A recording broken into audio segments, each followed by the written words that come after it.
tonight. On the Midnight Train podcast, we take the train to the Danvers Lunatic Asylum. What the hell happened there? What's with all the lobotomies? Warning, we say things like "we're back bitches," all aboard.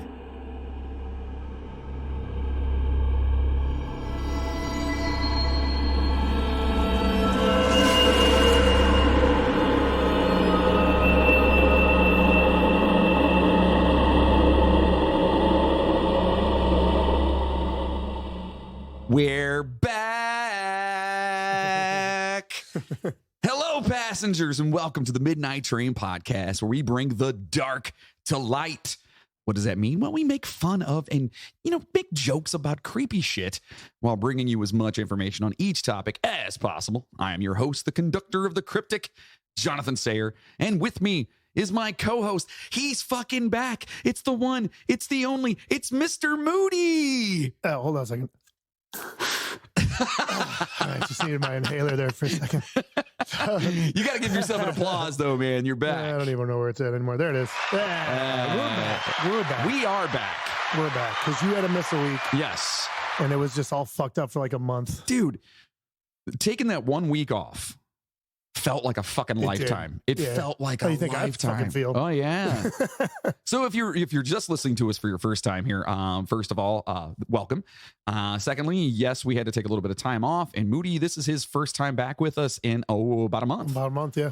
Yeah, he unfortunately... I haven't left my house since February 12th. He got the COVID. I did. And it beat your ass. It wasn't fun. Yeah. It wasn't fun. Beat your ass. Yeah, I spent 5 days in the hospital, so... Yeah, and then I thought I had the COVID, and turns out I just had bronchitis, which beat my ass. It was rough, dude. I mean, oh my God, I've never shot up so much green shit. Yeah. Like chunky green shit. Like, ugh, sorry if you're eating out there. I apologize for that. That's what we do here. Yeah, it is what it is. So you're doing all right though, man? You're feeling better? Yeah, I feel pretty good. It's just my lungs hurt and I can't do more than like 5 minutes of work without wanting to take a nap. So, oh, well, you're here. Yeah. We're back. Yeah. We're here. And I'm just sitting here, so it should be okay. Good. And hopefully everyone's ear holes right now are feeling warm and fuzzy because hopefully they're hearing our... Yeah, we're back. Je ne sais quoi. Is that Si. Je ne sais quoi. I don't know. It's just, it's nice to be back, man. It's a lot better when there's both of us here. Yeah, it's we're fun. In the same place. And... It's the only thing I enjoyed about doing the episode by myself is that I actually got through it without interruption. But the only reason I say that is sorry. No. No, but what I mean by that is that as I'm going through it, I needed the interruptions. I missed that as I was doing it. You know what I mean? And I'm like, wow. And that's why it took like 5 seconds to get through everything. Yeah. You know what I mean? I think it was a pretty short episode. Yeah. But listen, all good. I'm kind of bummed I missed the Diet Love. Oh, I know. Episode. I know. It's fucked up. Fucked up story. It's crazy, man. Fucked up. So I think all the conspiracy theories behind it are what gets me, because every single one of them has a tinge of possibility. There's a little bit of truth. Like there's a lot of crazy shit. There's a lot of little shit in there. Might have to go into that like a bonus where I can talk there about you go. Conspiracy corner. We got to bring it back. Maybe. Got to bring it back. Bonus episode. We are doing a bonus episode on. Did we do the bonus? I fucking remember too. What is it? The Yuma 5, right? Yeah, the Yuma 5. We're going to be doing that one too. Some people call it the. That we got that from who was that? Justin? I may have been. And I looked into it. It's pretty crazy, man. Yeah, it's pretty cool. Some people call it the American Diet Love. Yeah, kind of deal. But if you guys don't know what that is, 5 somewhat mentally. They were all like disabled. They had like anxiety issues, and the one dude was like PTSD mental stuff. Yeah, and they all went out together to apparently go to a basketball game. 4 of them died, and one of them has never been. And there's all kinds of shit around it. They found his shoes. They found his shoes. Yeah. Shoes. They were 20 miles away from their car and a cat. Like it was just crazy. Yeah, there's a lot of conjecture. I'd never heard of it. Yeah. And then I started looking it up. I'm like, dude, this is fucking crazy. Yeah, it's wild. It's wild. I actually do know that story too, so I can't wait to do that. And if you guys want to check that out, we're going to be doing a bonus on it. But before we get into everything real quick. I'm also just I am working on a new Day the Music Died. Yay! Things got a little off the rails for a while. You think? And I kind of put it on the back burner. I'm about halfway through it right now. So awesome. That'll be coming pretty soon too. I look forward to it. Do you want to give us a hint on who it might be? Or do you want people to wait? You're going to have to wait and see. Yeah. Okay. It's going to be a good one. It'll be fun. A lot of, I guarantee you that most of the people listening to this that are around our age loved this band at some point, though. Okay. So. Awesome. Well, so we got some voicemails over again. Is it the Pepitones? Isn't this just a travesty? I can't believe y'all didn't have a show. You guys are so sick with the sniffles and whistles. I just hope that this is a lesson learned by you two to wash your hands. Maybe you need a new mask. Perhaps you have some butterfly or unicorn material laying around. You can take your favorite scissors, just a dab will do ya, and cover your stink hole so you don't get germs. Now, I hope we all learned our lesson, and I hope that y'all get better, because I didn't have a show to listen to, and frankly, I'm upset about it. Okay? So get your shit together. I'm so sorry for using bad words. I don't usually use foul language, but I'm just so fired up that there wasn't a show. Okay? So you boys take care and get clean and get healthy. Okay? Eat your vegetables. Okay? Toodles. So I'm pretty sure that was Jeff's aunt, right? Yeah, I think that was Jeff's aunt. I think that was that. So sounded like she was upset that we weren't here, which we understand. And we're sorry. There's a lot of people out there that, we do apologize for having to take the time off and things were kind of weird. But that was my first time. First one we've ever missed. Ever missed, man. And it was weird, but I couldn't talk. Yeah. I literally couldn't talk. Dude. We got a couple more here though. Let's see here. This is for Mr. Moody. I almost had you, bitch.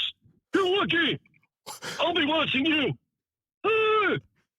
Was it George Romero? Sounded like him. Was he calling from the other side? Oh my God, dude. Holy shit. That is absolutely terrifying. That is. I don't even know what to say about that. That's terrifying. He was hoping you were going to die. He said he almost had you. Jesus. George. Holy wow. Shit. All right. So there is one more here, and let's see what this one is here now. Come on. Hey, this is the raccoon. I heard that you guys had a run-in with the COVID-19 virus. I'm here to tell you that if you want a vaccine, I have 3, and I will trade them for a lunchbox. If you want to meet me in the alley, I'll be the one with the leather coat. I'm willing to trade, again, 3 vaccines for a lunchbox. Okay? All right. And that was the Jersey Raccoon. The Jersey Raccoon. That's nice of him, though. Yeah, I got a couple lunchboxes. Nice. I got some lunchboxes. You got a spare lunchbox laying around. I Get that vaccine. Need it now, do I? Yeah. Well, no, you're good now. Unless they're talking about all these fucking variants of this shit that are coming around. I'll end up with like the only one of one kind. You're like, I've never seen this one before. What do you mean it burns when you pee? That's not COVID. What the fuck? It is now, bitch. So you beautiful motherfuckers. You guys know that we're just, a couple of nitwits, musicians, and assholes that love history and can't get enough of the mysterious. And listen, we want to thank you guys all so much for listening at this very moment. Your reviews and support really do make all the hard work worthwhile.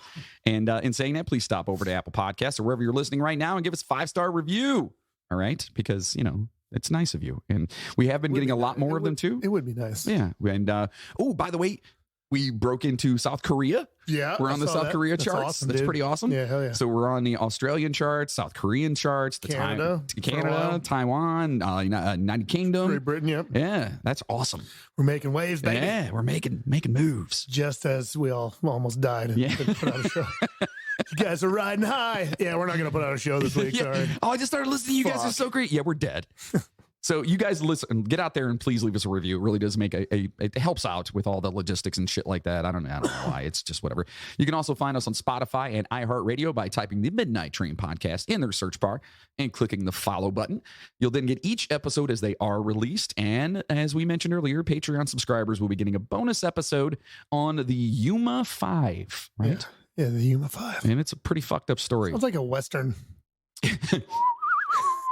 Ching, ching, ching. It is not a Western. No, it's definitely not a Western. It is not a Western. Wait a minute. That is a Western. That's a 310 to Yuma. That's why I said it sounds like a Western. Yeah. Sounds like a Western. That's such a great movie, by the way. Yeah, it's good. They just remade it recently. Yeah, well, that's probably like 8 years ago. Is it? 7, 8 years ago. Yeah, time. Wasn't bad. Wasn't bad. Me and time. We not so good. Yeah, no, especially now. Me and the times. So yeah, make sure you guys get over there, sign up for Patreon. All the bonus episodes are going to be up there. You get every single one of them for free. And, it's just kind of a cool thing to do. And, you can get all kinds of cool shit over there too. So you can sign up for that over at the midnighttrainpodcast.com. That's our official website. Or go over to patreon.com/the Midnight Train Podcast. And when you're over at our website, you can also pick up some merchandise and, you sign up on there because then you get your name I'm still mentioned. waiting on my fecal fighter shirt. It's coming. I promise.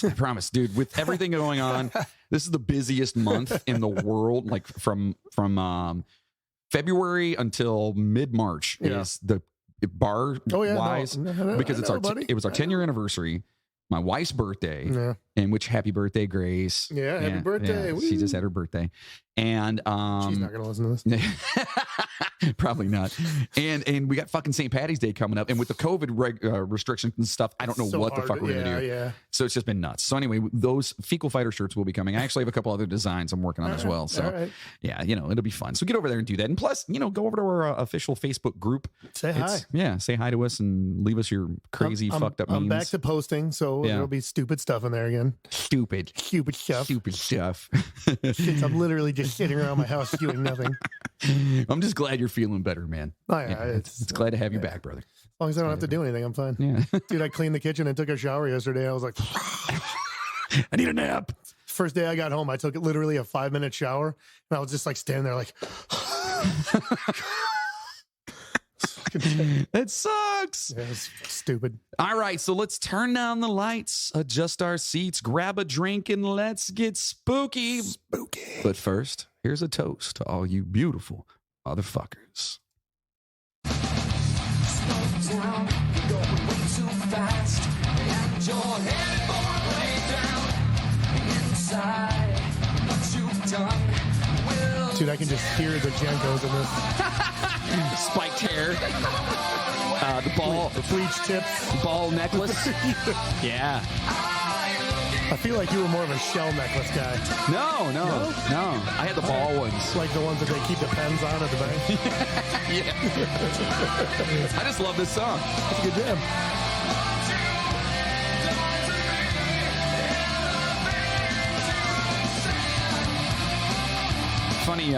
Funny little anecdote about that song, that entire record. First of all, that's Burning Vegas. It's one of my bands, and it's now available on shameless self-promotion. 100%. Well, first of all, the song's called "Going Crazy" because we are going to the Danvers Lunatic Asylum. Just thought it was fitting. Yeah, it's good. And yeah, that whole record, that was our first record called Latum New. It's now available on Spotify and Apple and wherever you listen.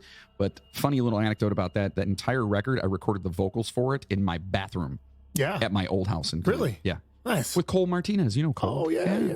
Mr. Cole Martinez. So, yeah, if you guys are out there and you like that song, go check it out. It's Burning Vegas. And, if you don't like it, join the rest of us. Fucker. All right. So, we are heading to the Danvers State Hospital. Where is that? Also known as the State Lunatic Hospital at Danvers, the Danvers Lunatic Asylum, and the Danvers State Insane Asylum. Okay, you still haven't told me where it is, though. Well, was a psychiatric hospital located on what was known as Hawthorne Hill in Danvers, Massachusetts. Oh, Massachusetts. Over there by the Boston's guys over there. You know what I mean? I'm trying to get that. I can't. The Boston accent it's hard. Damn it. Yeah, it's tough. I mean, you could do it. Anyone could do kind of a Boston accent, but it's hard to do a good one. Yeah, because typically the generic one is, go down to the bar, take my car, but they've got more of it's almost like a rounded O at the end. So it's weird. They say you got to go over there and get your, you know what I mean? I don't know. It's weird. Sorry. Sorry. Derail already. So this is ironically where the Salem Witch Trials judge, John Hathorne, actually once lived. What a dick. Yeah, but how crazy. Oh, he was a fucking piece of shit. Oh, yeah. Yeah. But it's just crazy that there's a little connection there. Yeah, it makes it creepier. Right, which does sound like a future Train Rider bonus, maybe, possibly. What is that? Talking about Hawthorne and the witch trials and stuff like that. Everyone's done the witch trials, but I'd like to get a little bit more into, if we ever did one, I'd like some of the side characters and the actual... Yeah, the people that were like... backgrounds. the ones who fucked everything up and were assholes, because basically it was just like, you know, a bunch of fucking dickheads going, she's a witch, and then they fucking put them on trial and hung them. You know what I mean? That's pretty much all that happened. So it has been done a lot. It's a cool connection, though. Right. And holy shit was I guess that's the name that the Right. Hawthorne. Okay. Right. So if you think, you know, people are judgmental now, obviously, if we go back and check that out, holy shit, was it crazy. So once occupied on a hilltop site of over 500 acres with a commanding view of Boston, damn it. Sorry. 18 miles to the south, known as Hawthorne Hill, Porter Hill, and Dodge's Hill, the Commonwealth purchased the site in 1874 from Francis Dodge, which is a pretty fucking badass name. Francis. My name's Francis Dodge. I'd go by Frank, dude. Frank Dodge. Frank Dodge, yeah, dude. That's good. See, our lucky probably went by Fran. Frank Dodge. Frank Dodge for Dodge Ford. So he owned Ford. I don't know, it sounds funny. So he owned the 200-acre Dodge farm and was a local farmer and Civil War veteran, and they bought it for a whopping $39,542, which around now would be about $907,322.41. That's still not bad. No. For 200 acres? I mean, it's kind of a lot. 200, that's probably prime acreage right there, though. But in Boston. Yeah, you're overlooking Boston, dude. Right, Boston. You know, I wonder what that land is worth right now. Well, probably nothing, because there's a shitty-ass lunatic asylum. Exactly. So it was lavishly covered with established oak, pine, and apple groves. Speaking of apples, by the way, Moody, did you know that my family owns the distinct privilege of finding and documenting the very first golden delicious apple tree? I don't know that. I didn't know that, and I think you're bullshitting me. No, swear to God. Swear on my life. The Sayer family? Yeah, well, it's the Mullins. So the original tree was found on the Mullins family farm, who my grandmother was a Mullins, in Clay County, West Virginia, in the U.S. of freaking A, for you people who are not here. So let me get this straight, just to recap real quick. Yeah. Your family, your ancestors, Correct.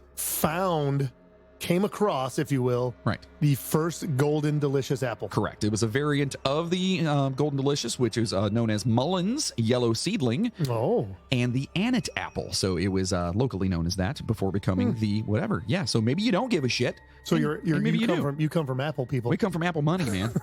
Apple Money. Got that golden delicious money.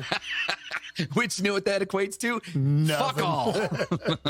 So either way, that's now a part That's of your cool. useless I like knowledge. it. Yeah, I like it. it's That's kind of good. cool. There's actually when you go down in the holler, and literally there's one of those, you know, those bronze plaques that people Yeah. put up, the historical ones. Yeah. There's one there actually stating that No down shit. there. Yeah, it's pretty cool. But nobody goes down through there, so I don't think anyone even knows about You that. should make a trip down there and see it. Yeah, I'll take a picture next time. So the State Lunatic Hospital at Danvers was erected under the supervision of prominent Boston architect Nathaniel J. Bradley in an extremely rural, out-of-the-way location.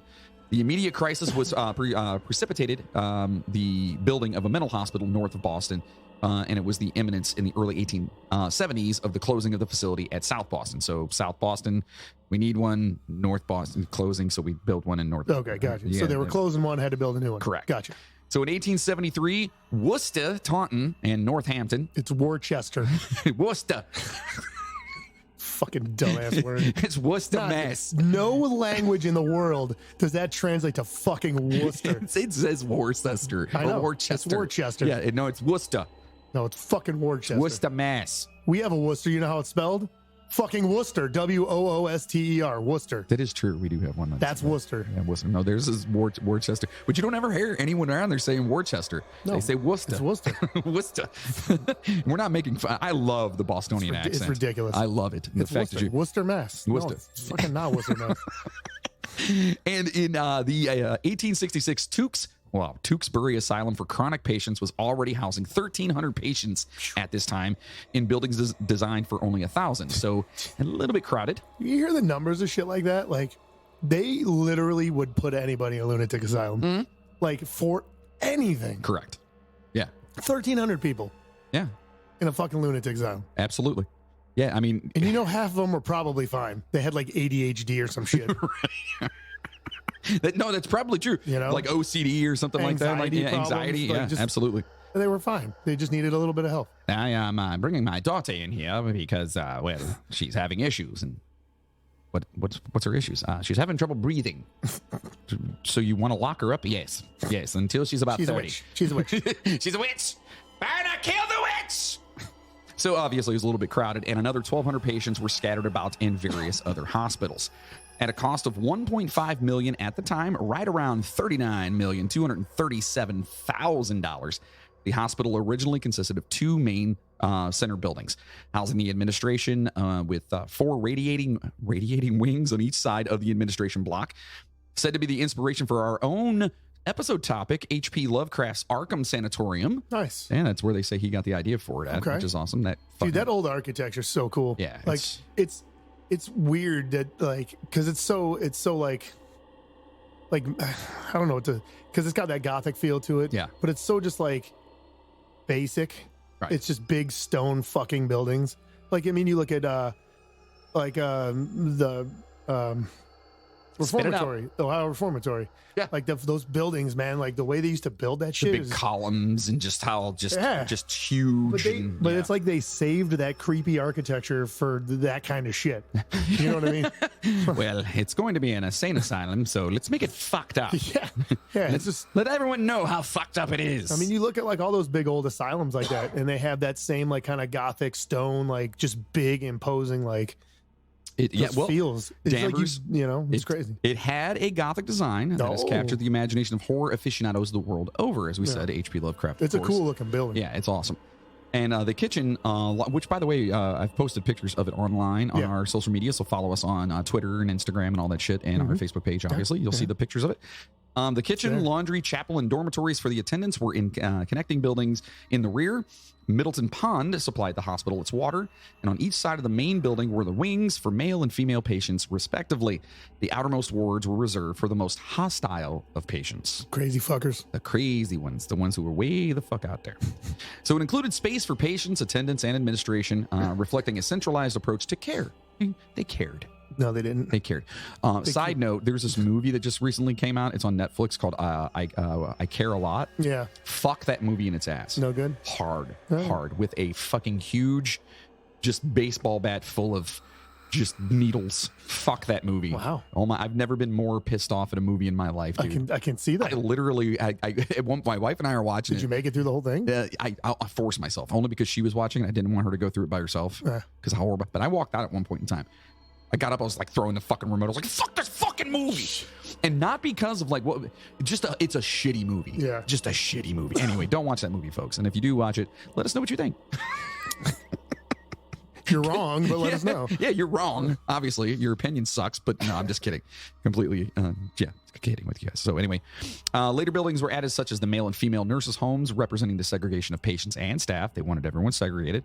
The male and female tubercular buildings and the Bonner Medical Building represent specialization of medical treatment.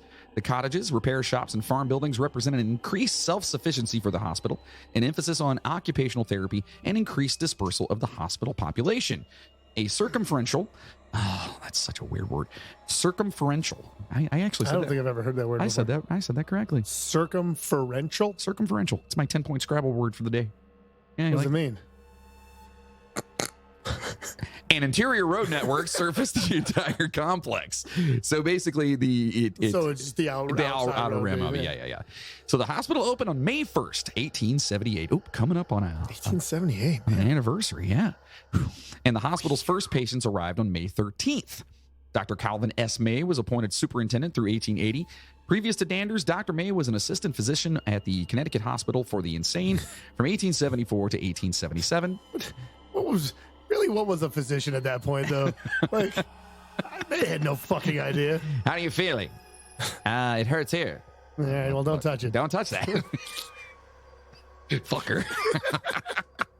Doc, it hurts when I touch it. Well, stop touching it. Dude, I told my daughter that today. She was like kneeling down. She's like, my knee hurts when I do this. I'm like, don't fucking do that. Then don't do that. We're doctors in the 1870s. That's where we are right there. Dude, like you're pulling teeth and doing like your fucking dentists were like your doctors at that point. They were surgeons. They did all that shit. Right. Absolutely. Yeah. And they had no fucking idea. Basic knowledge. You know like, here, bite on this. I'm going to dig this bullet out of your fucking back. Right. Yeah. Oh. You know what I'm saying? Like it's brutal. Yeah, while Danvers was originally established to provide residential treatment and care to the mentally ill, its functions expanded to include a training program for nurses in 1889. That's kind of cool. And a pathological research laboratory in 1895. Just think about this, too. That's like prime Wild West time. Yeah. Oh yeah, you're late You know what I 80s or late 1800s for sure. 1880s. Yeah. That's, Yeah. It's like Red Dead Redemption times. The doctor comes in. I'm just going to cut you open with my spurs. Hold on a second. Come here for a second. I know how to get that out. Hand me my 45. I'm gonna knock that shit right out of you. So during the by the 1920s, the hospital was operating school clinics to help determine mental deficiency in children, and during the 1960s, as a result of increased emphasis on alternative, that's a good word. You got circumferential, but you can't say alternative. Yeah, thank you. Yeah, that's me, folks. The alternative methods of treatment and deinstitutionalization. I can say that one though. And community-based mental health care, the inpatient population started to decrease. Oh, that's good. So they were actually trying. All right, they were which actually is really weird for that time period. right. So, which is really cool because, like, again, what we're saying here is that they had all these different like alternative methods of stuff, and That where it seemed to actually be helping. it started working. That's great. Yeah, and so Because normally they just locked them up and did all kinds of weird shit. right, exactly. So it's kind of cool. We'll get to that. Yeah, we're definitely going to get to that. So Danvers State Hospital closed on June 24th, 1992 due to budget cuts with the mental health system by the former governor, Wow, 92? William Witt. 92. Yeah. Not too long ago. Shit was almost 100 years old. Yeah. Actually, wait. When did it open? It was over 100 years old then. It It was like opened 1870 something? 1878. Yeah, 100 fucking... Yeah, it was over 100 years old. Yeah. Yeah. I crap. I saw you trying to do the math there. I can't do anything right now. See, I can't think right. I didn't eat dinner. I didn't eat dinner. If I ate dinner, Eat dinner. my brain's not functioning. Brain's not functioning. So Danvers State Hospital, originally known as the State Lunatic Hospital of Danvers, like we said, was significant in both architectural and social history. Very nice. Designed in 1874 by noted Boston architect N.J. Bradley, like we said, it is an implementation of the nationally recognized Kirkbride Plan. Dude, I fucking love the Kirkbride Plan. Yeah. I think it's a good plan. I studied that for a couple of years, Yeah. man. It's incredible. It's an amazing fucking plan. incredible. It's an amazing plan. Absolutely. So One of the best plans I've ever seen. if not one of the best, Yeah, it's top 3 plans. at least easily. Yeah. Absolutely. So when built, it represented the latest contemporary advances in technology and engineering as well as architecture. Later additions. So this was like a cutting edge place. Yeah, absolutely. Later additions. Sounds like it. Yeah. Kirkbride Plan, dude. It's exactly. That's what we're saying. Absolutely. Later additions reflect changes in mental health care philosophy and contribute to an understanding of the overall functioning of the hospital. Historically, Danvers State Hospital was significant for its leading role in treatment of the insane, including an advanced occupational therapy program, early training facilities for staff, and a long-term concern with community health issues. So they're doing I well. was gonna say, so it sounded like, at least in the early run, Right. they were actually trying. Right. You know what I mean? Which is, like I said, that's for that time period. Most of those places, they just lock you up, fucking Right. treat you like shit, and And that was not the case here. that's At good. all, That's at all. awesome. So, thus, Danvers State Hospital possesses integrity of location, design, setting, materials, and workmanship. Concern for the disadvantaged, including the poor, the sick, and the mentally disturbed, was recognized as a responsibility of the public sector in Massachusetts since its early 17th century settlement period. So people actually gave a fuck back then. Yeah. It's kind of cool. Until the mid-19th century, the charge for their care rested primarily with the towns in which they resided through locally established poor farms. It's kind of fucking crazy, as the town's duties in this regard became unwieldy and largely unfulfilled due to, in part, to the pressure of immigration and rapidly increasing numbers of unsettled poor. The state stepped in, first establishing the Board of Commissioners of Alien Passengers. You okay over there? Yeah. And in 1863, the Board of State Charities. Okay, so Wait. first, You say Board of Alien Passengers? yeah, that's exactly what it's called. The Board of Commissioners of Alien Passengers. Where are we headed with this? I don't know. Where's this going? Not there. We're not going there. No, there's no. Okay, I haven't seen the notes, so if there's aliens, I'm Not that kind of aliens. No, No, not those. Not the ones that Baker Mayfield just said he saw. fuck. All right, go ahead. Not Keep those going. ones. Damn. By the way, Baker, if you're listening, buddy, let's do an interview. Fuck yeah, dude. Yeah, I'm down. I love it. I hit him up on Twitter. I'm waiting to see. Yeah, I swear to God, I did. That's awesome. I did. I was like, dude, you should totally do it. Yeah. So I'm hoping. Yeah. Come on, Baker. That'd We be love you, awesome. buddy. That'd be awesome, man. Yeah, that'd be so good. So good. So anyway, so they have all these different boards and whatever. So those still administratively combined different facilities and types of care were gradually provided to victims of varying types of misfortune.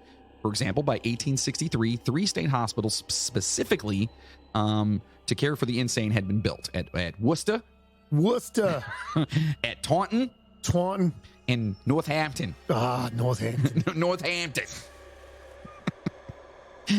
Trying so hard. I don't want to do it, but it comes out. You can't do it when you talk about Boston. You have to do it. You have to. Bostonians, if you're like out there, we love you. It's like a fucking law. Yeah. If you're talking about Boston and not doing a Boston accent badly, you'll get arrested. Is that an actual law? Yes. It's on the books in Ohio anyways. Well, it's fucking Ohio, so our accent is very vanilla.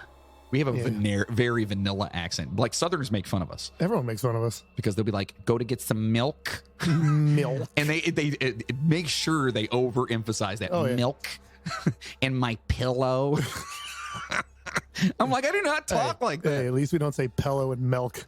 That's the worst. That was my point with that, because people saying pillow. Washington. That's one of my least. That's one of my biggest. When people say Washington instead of Washington. Who the fuck says Washington? A lot of people say that. What? Yeah. That is not even. Never mind. We just talked about Worcester, so yeah, we're not even going to go there. Yeah, exactly. We're not even going to go there. So Bradley from Boston says Washington. My father does say aluminum foil instead of aluminum foil. He says aluminium. No, he says aluminum. That's what the Brits say. Aluminum foil. But yeah, it's not foil, it's foil. Down south, it's furl. Yeah, aluminum foil. Burl, furl, Earl. That's what they say. So remember, we were talking about Bradley. Bradley's design for Danvers State Hospital was based on his unbuilt 1867 plan and 1868 plan for an insane asylum at Winthrop. Many locations were picked, including Nahant, Chelsea, Dorchester. Now, Dorchester. Do they call that Dorchester? Dorchester. Do they call it? No, it's Dorchester. It's Dorchester, right? It's Dorchester. So if that's Dorchester, why the fuck is it Worcester? Exactly. The other one's fucking Worcester then. I mean, they might call it that. I don't know. I don't fucking live there. It's probably Dorchester. Dorchester. And Roxbury.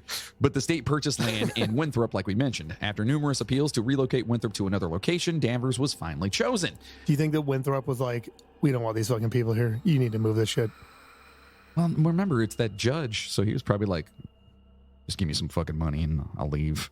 Y'all can have the hill. I don't care. 200 acres yours. I killed witches. Woo! So a logical choice of the Danvers commissioners in December 1873, Bradley prepared for his project by researching hospitals at Worcester, Mass., Poughkeepsie, New York, Concord, New Hampshire, Philadelphia, Trenton, and one under construction at Morristown, New Jersey. They have good grapes. Yeah, they do have good grapes. Yeah. And plains as well.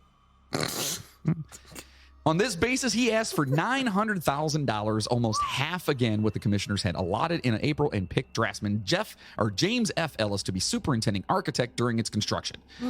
The Danvers site was chosen for its beauty, privacy, view, and farming potential. 18 miles north of Boston, 2 miles west of Danvers, 7 miles from the coal port of Salem. That is a great spot, man. It's a great location. Yeah, that land probably is worth a fuckload of money. That's what I'm thinking. It probably is.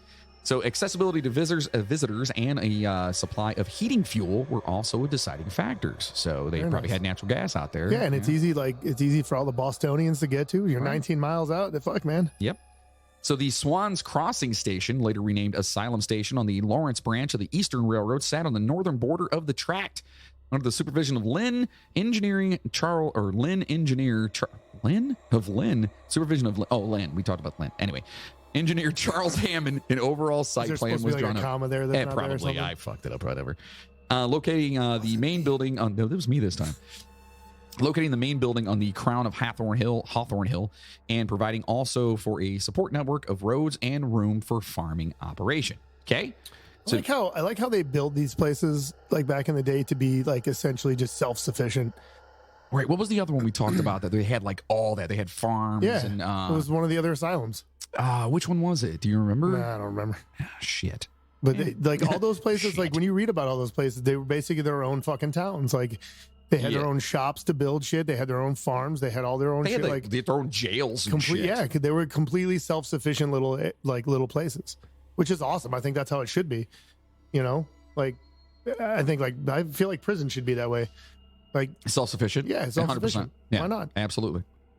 So bitter controversy over the building of Danvers Hospital centered around its configuration, ornamentation, and cost. Construction began again on May 1st in 1874, eventually costing a whopping $1,464,940.57. $1 million. $1 million.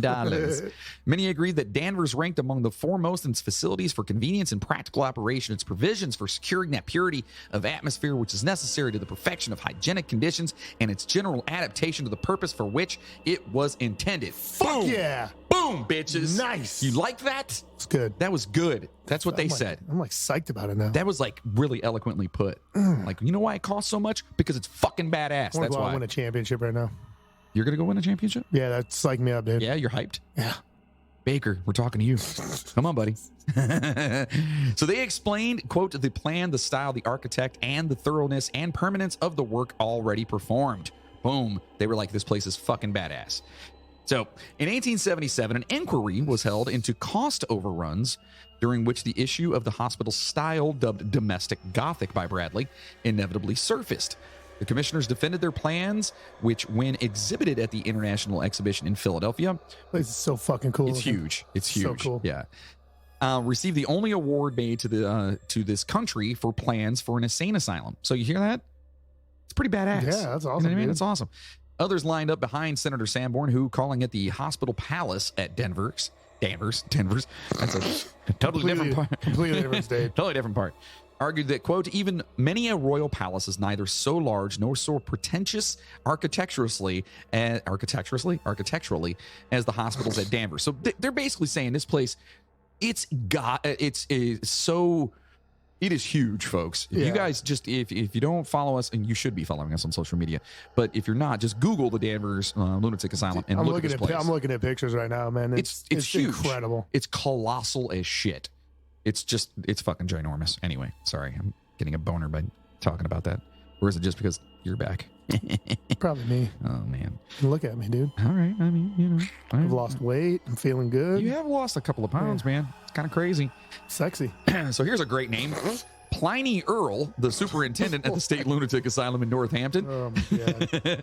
quote, decreed the trend to excessive ornamentation in hospital architecture, preferring comfortable interiors to gorgeous exteriors, suggesting that domes, towers, and turrets are very appropriately situated at universities like Harvard and Yale, but are scarcely appropriate when they stand as monuments over the misfortune and the miseries of men. So people... They were mad about the way they were looked. pissed about, they made a big stink about how they made this place look so Like imposing. grandiose Yeah. and Okay. whatever. And here it is supposed to be like, you know, someplace for, Yeah, you kind of want that though. It's inviting, you know. You're just like, wow, this place is great. well, to them, You know? these are the bottom of the barrel people that, So you know, why bother? Why bother? Yeah. Why propagate it and make it all awesome if they're just in there because they're, you know what I mean? Why you gonna make them crazies live in a cool place? My house don't look like that and I ain't nuts. You know what I mean? Yeah, That's pretty much I get it. So that's what they were doing back in the day. Hold on, drink. Jerks. So yeah, people are pissed off about it, yada, yada, yada. They're not happy about it. This Pliny Earl, which is a fucking horrible name, by the way. I don't even know that guy. I want to punch him. But what's funny, though, is that the towers and turrets that this guy was actually bitching about were, in fact, necessary to the building's ventilating system, okay? Not merely just for stylistic features. So they designed this thing purposely. Yeah. It has purpose, the entire thing. The investigating committee concluded that several arrows there it is. I've been holding off. Yeah, I just couldn't do that's it a good anymore. one. I had to give it to you. But several errors in judgment had been made. While the hospital commissioners were superseded early as a reprimand, a $150,000 appropriation was awarded to allow the completion of construction. So they got more money to finish this fucking So thing. basically, they looked into it and were like, "Nah, everything's cool, but this is actually fucked up. So here's more money to fix it." Right. Yeah. So there was a couple things they wanted to fix. It helped them out. The first patient, again, we talked about this earlier, was admitted on May 13th, 1878. Provision of pure water, an important component in 19th century mental health therapy, was also the subject of argument during the construction and early years of the hospital. So they all right, obviously back in the day, they made it a point that, like, you're only going to get better if you have the purest of waters. Yeah. You can't have, like, tap water. But then again, their water was coming from a fucking pond anyway. Yeah. So you need They it. have some sort of like filtration systems and shit. I would assume so, yeah. The nearby... That's pretty forward thinking. Yeah, man. that's what I'm saying. In the late 1800s? So these crazies had better water than like most people. Correct. which is why everyone's up in an Everyone's pissed upheaval. off, They're right. like, what the fuck? Yeah.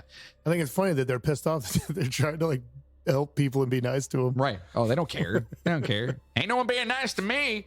You know what I mean?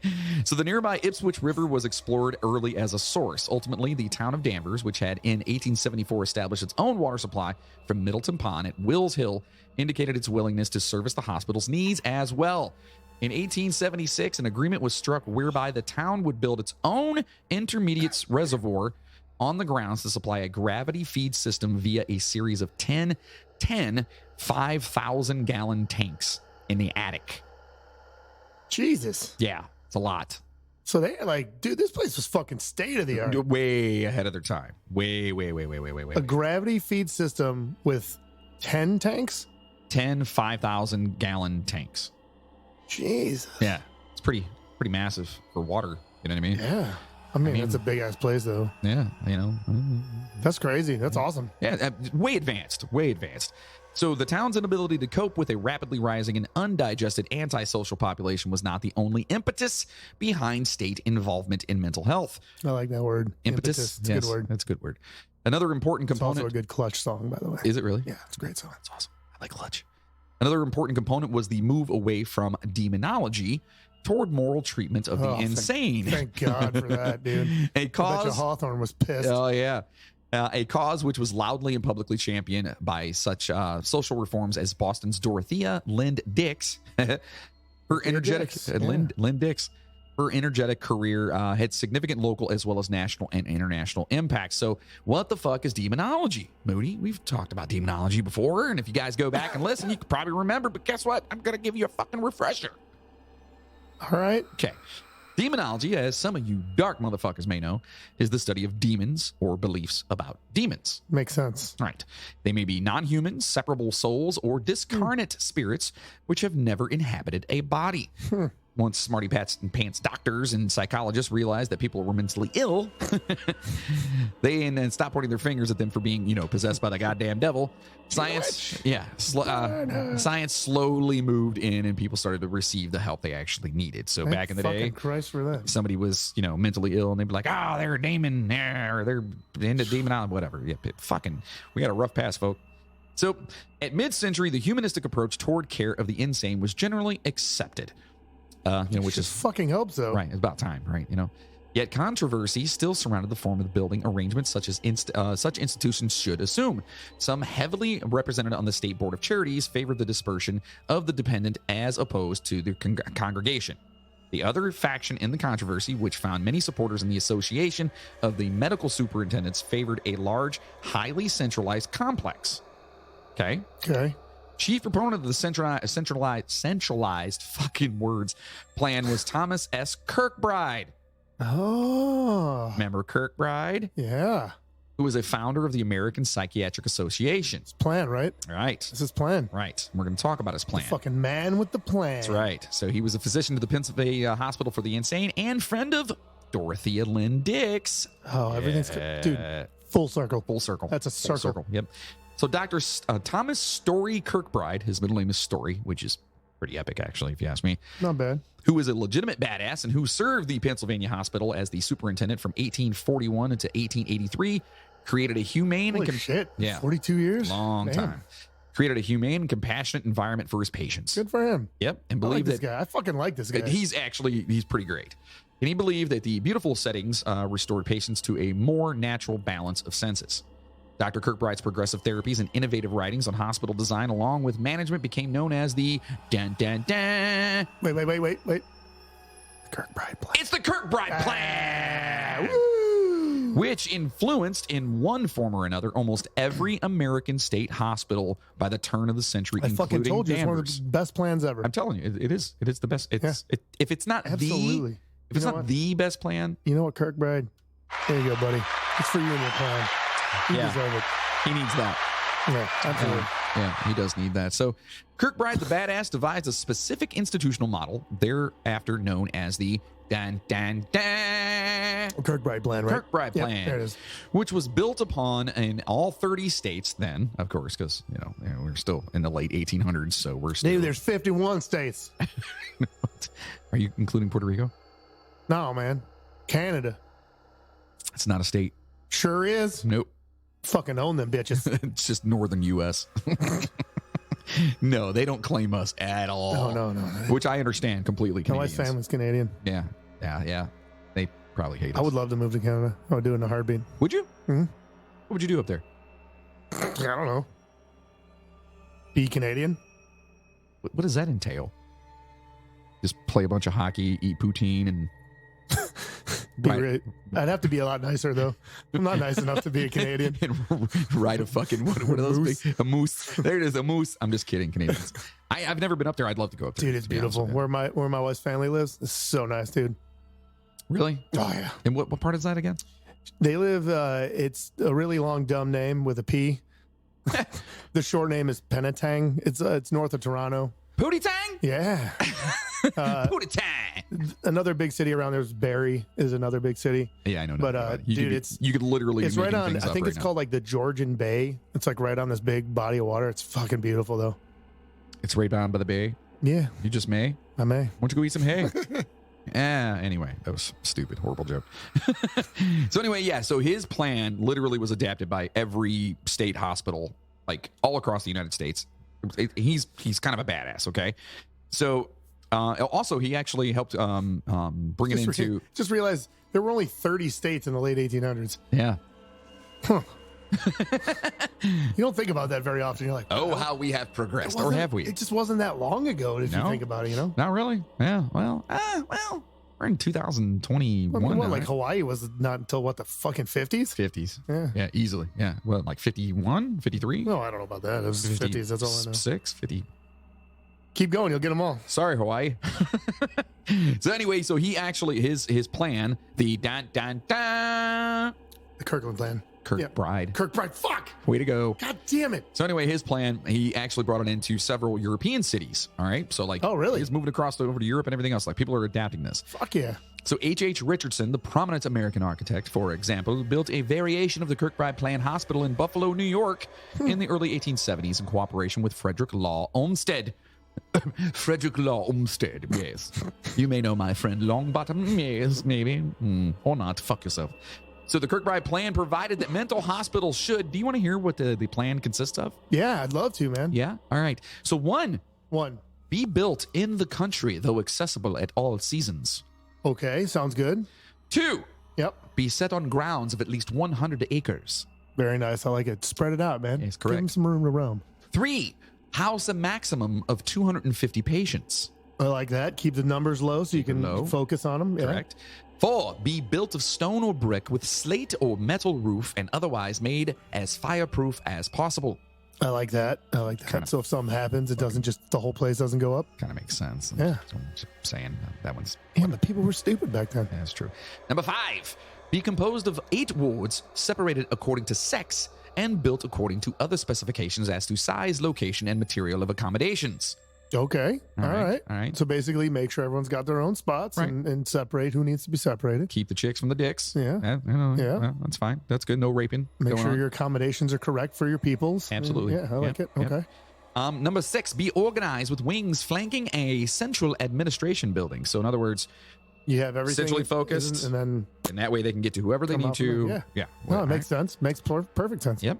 Number 7, house the most excited patients in the end or outermost wings. Okay. So keep Keep the 'em away. fucking crazy ones away from everybody else. Sure. Can't. I mean, you got to do that. Okay. And lastly, my favorite, number 8, provide an abundance of pure, fresh air. Yeah. Absolutely. I mean, all of this sounds pretty awesome. Yeah. The wrong beer. Sorry. Yeah. That one's already gone. That one's empty. Are you done already? No, I still got like half of this one. Oh, okay, good. Drinking some beers, folks. Yeah. Hopefully you guys are too. It's been a long fucking week. Fuck yeah, dude. Well, Not for you. I don't even know what fucking day it is anymore, dude. So Kirkbride's hospitals were intended as monuments to the belief that most insane are curable, and thus the function of the hospital is primarily curative and not custodial. That's awesome. It's amazing. For that time, like going back to it again, for that time period, that's such like ahead of its time. I'm not even kidding. So I've always loved the story of this facility, and we're gonna get to the shit that you guys probably want to hear more about. Yeah. And but reading about, I didn't know anything about this stuff. it's though. fucking This is- crazy to me. Yeah, this is Crazy, like groundbreaking, like way advanced, ahead of their time, fucking shit. Like And then everything just kind of took a header for a while there. Yeah, and we'll talk about that. It's coming up pretty soon here. So the curative process was to be greatly enhanced by pleasant surroundings, fresh air, and pure water. So it wasn't just let's just pump them full of drugs or throw them in a padded room. Get them healthy, man. Let's make them feel emotionally and physically healthy. Yeah, I like that. Fucking beautiful. Fully developed Massachusetts examples of the Kirkbride Plan exist at Danvers and at Worcester. Worcester. Worcester, Mass. Jesus. So by the turn of the 20th century, Danvers State Hospital had outgrown its site and facilities.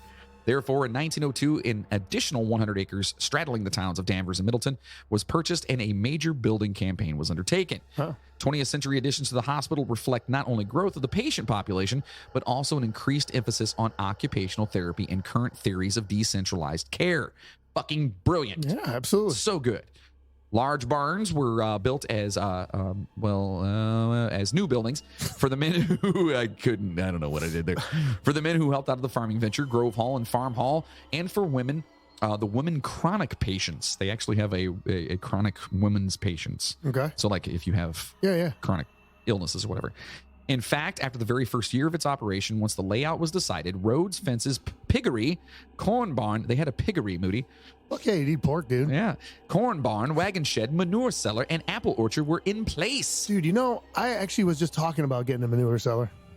A manure cellar? Yeah. You should probably have one. I feel like I need one. Well, if you had a piggery, then you would have a manure. One I only. have 3 dogs. I have plenty of manure. You have to coincide with one another, correct? Right. Right. You can't have one without the other. No, I mean, like, I got the dogs. I got plenty of shit. Especially after that snow melted. So after only the second 50 cords of wood and 10,386 pounds of fresh pork were realized. 11,000 pounds of pork. Dude, that sounds so awesome. The farm continued to grow and prosper and soon became a famous model. The Danvers onion, locally derived by the Gregory Seed Company, was among the many vegetables grown. Elaborate pleasure gardens. What kind of hospital are we talking about now? Where are they going with this? Well, they were established adjacent to the Kirkbride complex to supplement recreational therapy programs. That's awesome. Yeah. So they had like nice little gardens you could walk through. Dude, they're trying to fucking help people. It's place awesome. sounds great. It does sound great. In fact, the Danvers State Hospital was so remarkable that it attracted 12,000 yearly visitors as early as 1880. Just to like check the place out? Just to fucking check it out. Wow. In addition to visiting patients, they brought contributions of books, magazines, and flowers and conducted religious services. Of course they did. Thus was established a pattern of community involvement for which the hospital would later be noted. So it's pretty cool, right? Yeah, dude, things are looking up, man. Right. I would pretend to be crazy just to go there, I think. I mean, it's pretty awesome. And they were like advanced getting into it. Like, you know what I mean? Like, it's fucking awesome. Yeah, man, they're definitely that's definitely way ahead of the time to that point. Right. So by the 1920s, the hospital was operating the school clinics to help determine mental deficiency in children. Reports were made that various inhumane shock therapies, lobotomies, drugs, and straitjackets were being used to keep the crowded hospital under control. So, yeah. So we've peaked. We've definitely peaked. And we're kind of like, if you're on a roller coaster and you're in the front car. Yeah. And you start going over the hill. We're going over the hill. You're like just hanging there waiting right now. Yes. So obviously this sparked some fucking controversy. Of course. Shock therapy and straitjackets became the norm. Wait. Shock therapy sparked some controversy? The thinking was that jolts of electricity could either alter a patient's brain or make the patient afraid of shock therapy. No shit. And scare them into submission. When they misbehaved, they were put in straitjackets and forgotten. Yeah, just put in a room. See you later. Hey, whatever happened to that guy in room 7? I don't know what you're talking about. No, don't you remember? We gave him shock therapy, and then we put him in a straitjacket. No.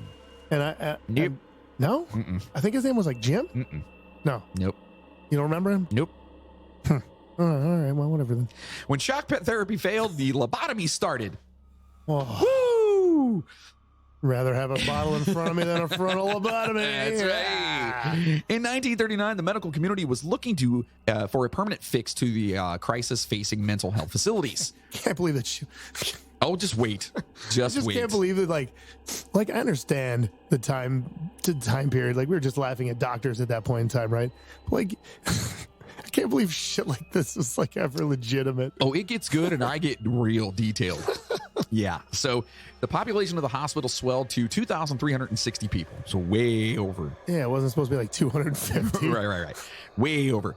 And a total of 278 people died at the hospital just that year. Holy shit. Yeah. So a lot of bad What stuff year was happening. that? 1939. 39. Okay. Yeah. So the 20s is when it started. Like the mid 20s is when they started hearing about the shock therapy, yeah, straight jackets, and all that. shit started getting all kinds of fucked up, and then they were like, yeah, let's do this, let's do that. So yeah, it's fucking. And then so now we're at 39. We're at 39. And Right. 280 people died. Correct. Yeah. So medical science saw lobotomies as a cure for anyone's insanity and as a way to stop the deaths. Okay. Okay. So neurology experts often call Danvers State Hospital as, guess what, the birthplace of the prefrontal lobotomy. Jesus. Yeah, buddy. So it goes from being cutting edge, curing people. And I understand that they thought that this was a cure and whatever. They're like, this is going to work. It's going to be good. Right. But like, it went from being this like progressive, like, we're going to help people in this beautiful surroundings and water and air and whatever, to we're going to cut your fucking brain out. Yeah, well, and it's going to get, I will give a precursor to people out there if you got a weak stomach and you're listening to this show, you probably don't, but if you do, it gets a little fucking graphic coming up here soon. Yeah, so I was looking at some pictures and it was pretty brutal. Yeah, it's fucked up. So brought to the U.S. and perfected by Dr. Walter Freeman. Please remember that fucking asshole's name. Most while at Danvers. That's right, he did most of them at Danvers. The moniker came from its widespread use, but also from the deplorable procedures refinement at the hospital. So, what is a lobotomy, you may ask yourself? Well, hey, John. Yes. It's a lobotomy. Well, self, I'll tell you. Yeah? Lobotomy, from the Greek lobos, meaning lobes of the brain, and tomos, meaning cut, is a psychosurgical procedure in which the connections of the prefrontal cortex, the section of the frontal cortex that lies at the very front of the brain, in front of the premotor cortex, and underlying structures are severed, or the frontal cortical tissue is destroyed. The theory being that this leads to the uncoupling of the brain's emotional centers and the seat of intellect, okay, in the subcortical structures and the frontal cortex, respectively. Medulla oblongata. Something wrong with his medulla oblongata. So the lobotomy was first performed on humans in the late 1890s. About a half a century later, Yeah, so it was a pretty new thing. Yeah. About a half a century later, it was being touted by some as a miracle cure. Miracle, you like that miracle, or just that it's a miracle cure? Just laughing that it's a miracle cure. Yeah, for mental illness, and its use became widespread. During its heyday in the 1940s and 50s, the lobotomy was performed on some 40,000 patients in the United States and around 10,000 in Western Europe. So the procedure became, which is fucking crazy to me, because normally Europe's like ahead of us when it comes to stuff like that. So we were like, oh yeah, well, check this out. I'm going to fuck these fucking guys in their eyeballs. So the procedure became popular because there was no alternative, and because it was seen to alleviate severe social crises, overcrowding in psychiatric institutions, and the increasing cost of caring for mentally ill patients. They give you a lobotomy and send you home drooling to your family. You're done. Yeah. You're fixed, right? Because they were making fucking zombies. So you can't do anything. Right. They were literally building zombies. So although psychosurgery has been performed since the dawn of civilization, the origins of the modern lobotomy are found in animal experiments. I said experiments weird on that one. Experiments. Carried out towards the end of the 19th century. The German physiologist Friedrich Gutz. So I call you Igor. Friedrich. He performed surgical removal of the neocortex in dogs and observed the changes in behavior that occurred as a result.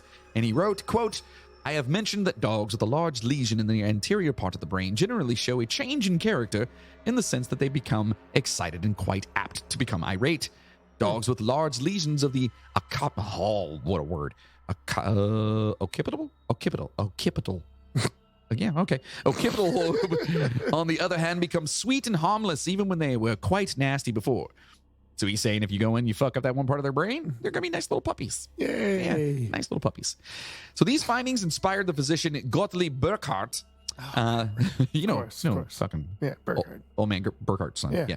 So the director of a small asylum in Prefargier? What is it? What do you think that says? Prefargier? Prefargier, Switzerland. Prefargier, Switzerland. Anyway, Prefrager maybe? Switzerland. Anyway, to use these removals of the cortex to try to cure his mentally ill patients. So this guy was like, okay, I heard about this. He's using it on dogs. I'm going to try and use it on my actual Yeah, patients. if it works on a dog, why not a person? Right. So in 1890, Burkhart removed parts of the frontal cortex from 6 of his schizophrenic patients. One of these patients later committed suicide, and another died within 1 week of his surgery. Good job, dude. Thus, although Burkhart believed that his method had been somewhat successful, he faced strong opposition, you think, and stopped experimenting with brain surgery. 2 out of 6 of them fucking. Yeah, that's not a good ratio. That's fucked up. So it was not until the 1930s that lobotomy was again performed on humans. The modern procedure was pioneered at the time by the Portuguese, neuropsychiatrist Antonio Egas Moniz, a professor at the University of Lisbon Medical School. Well, sounds like a dashing man. Yeah, he does. My name is Antonio Egas Moniz. He's like, picture him like tall, swarthy, like dark, slick back hair. You killed my father. Yeah. Prepare to die. Yeah. That's him. All the ladies loved him. Hairy chest. Oh, doctor, you're going to perform lobotomy? You can lobotomize me anytime you want with your dick. That was horrible. I don't even know why. I'm sorry. That was fucking horrible. So anyway, what the hell? God damn it. While attending a frontal lobe symposium in London, Moniz learned of the work of frontal lobe symposium. Yeah, dude, it was a big deal back then. Like this was like, what are you doing this weekend? I'm just gonna go check out that frontal lobe symposium. It was huge in the medical fields back then, man. Like everyone who was a medical practitioner, this was huge. Like it was fucking huge. So anyway, this was for Carl Jacobson and John Fulton, both of whom were experimental neurologists at Yale University. So they were putting on this frontal lobe symposium. Okay. So Jacobson and Fulton reported that frontal and prefrontal cortical damage in chimpanzees led to a massive reduction in aggression, while complete removal of the frontal cortex led to the inability to induce experimental neuroses in the chimps. Okay. So if you cut it, they can't do shit. They're a little bit nicer, but if you take it out, they ain't doing shit. Yeah, they just fucking sit there all day. Right. They're fucking monkey zombies. I know a chimpanzee is not a fucking monkey. I get it. It was a joke. So here they describe the post-operational behavior, because you know damn well someone's going, they're not fucking whatever. So here they describe the post-operational behavior of a chimp named Becky, who had previously got extremely distressed after making mistakes during the tasks she had learned. Aw. Fucking crazy and sucks and whatever. Poor monkey. So it's not a monkey. So the chimpanzee went to the. This is quote. This is written down. Okay, this is an actual quote. Yes. Okay. The chimpanzee went to the experimental cage. The usual procedure of baiting the cup and lowering the opaque screen was followed. If the animal made a mistake, it showed no evidence of emotional disturbance, but quietly awaited the loading of the cups for the next trial. It was as if the animal had joined the happiness cult of the elder Michaud and had placed its burdens on the Lord. So they're saying that they cut this monkey's brain out and it just didn't give a fuck anymore. Correct. Yeah. Correct. I mean, it makes sense. So they're like, success! Fuck you, Becky! Which is fucked up. Anyway, on hearing the presentation by Jacobson and Fulton, Moniz asked if the surgical procedure would be beneficial for people with otherwise untreatable psychoses. Although the Yale researchers were shocked by the question, Moniz, together with his colleague Almeida Lima, operated on his first patient some 3 months later. So only 3 months later, after going to the symposium, he was like, oh, chimpanzee? I can do it on a person. So that's what they're doing. Yeah. On November 12th, 1935, Moniz and Lima performed for the first time what they called a prefrontal leucotomy. This is what it was called back then, which means white matter cutting. That's what leucotomy means. Okay, that makes sense. Yeah. So the operation was carried out on a female manic depressive patient and lasted about 30 minutes. Now it's just like, hey, here's some pills, you're good. Right. The patient was first anesthetized, and her skull was perforated on both sides. That is, holes were drilled through the bone. Well, you got to get in there. Right. Then absolute alcohol was injected through the holes, into the skull, into the white matter beneath the prefrontal area. Alcohol. Yes. Okay. Like moonshine? Probably not. It said absolute alcohol. I mean, depends on the proof, I guess. I'll fuck you up. Because, different type of alcohol. Like ethanol or something. In this way, 2 of the bundles of nerve fibers connecting the frontal cortex and the thalamus were severed. Because of the alcohol? No, because they went in and cut it. What was the point of the alcohol? Just to keep it sanitary. Oh, okay. Yeah. Gotcha. Yeah. So the thalamus is either of two masses of gray matter lying between the cerebral hemispheres of the brain on either side of the third ventricle, relaying sensory information and acting as a center of pain perception. Yeah, I know. Okay. I figured you did. I was telling them, not you. Oh, okay. Yeah. Okay. I got you. We're good. So Muniz reported that the patient seemed less anxious and paranoid afterwards and pronounced the operation a success. Subsequently, he and Lima used a knife, which, when inserted through the holes in the skull and moved back and forth within the brain substance, would sever the thalamocortical connections. Like, you could just see that. He's just like... Just in there, just moving it around like this, just up and down. Just, what the fuck? You're scrambling someone's eggs, dude. We're going to cut something. Fuck it. I don't care. Yeah, oh, my God. Ugh. They later developed a special wire knife called a leucotome, whatever, fuck it. Anyway, which had an open steel loop at its end. Oh, good, yeah. When closed, the loop severed the nerve tracks within it. You know who else used the object like that? It seems a little bit better than just sticking a knife in a hole in your head and fucking wiggling it around. A little bit. You know who else used those, though? Those same type of kind of tool? The Egyptians, when they were turning people into fucking mummies. I'll say when they pulled the shit out of your nose. Yes, when they were getting your brain out of your fucking head. So these procedures were blind. The exact path of the leucotomy, or whatever it's called, could not be determined. So the operations produced mixed results. So they're just like cutting whatever they get to. It's whatever. Like, is that far? Hey, all right, I'm going to go for it. Wrong one. Did you get it? I don't fucking know. Guess we'll find out when they wake up. So in some cases, there were improvements in behavior. In others, there were no noticeable difference. And yet in others... Because they fucking didn't cut the right thing. Right. And in others, the symptoms being treated became remarkably worse. In all, Moniz and Lima operated on approximately 50 patients. 50 fucking people. They scrambled 50 people's fucking brain eggs. Yeah, a couple of them worked, they said. Ugh. The best results were obtained in patients with mood disorders, while the treatment was least effective on schizophrenics. No shit. Yeah. So in 1936, Moniz published his findings in medical journals and traveled to London, where he presented his work to others in medical community. In 1949, he was shot 4 times by one of his patients. Whoa. Yep. Is that real? That's real. So he... Yep. One of the 50? Yep. They found him. Yep. And shot him. Yep. That's what happens when you go and fucking scramble someone's fucking eggs. I have a feeling that kind of changed the perception of what people thought about his work. Yes. So anybody that was thinking about getting into that before was probably like, right. Ooh. So actually, I was kidding. It wasn't one of his lobotomized patients. Oh, okay. Yeah, it was not.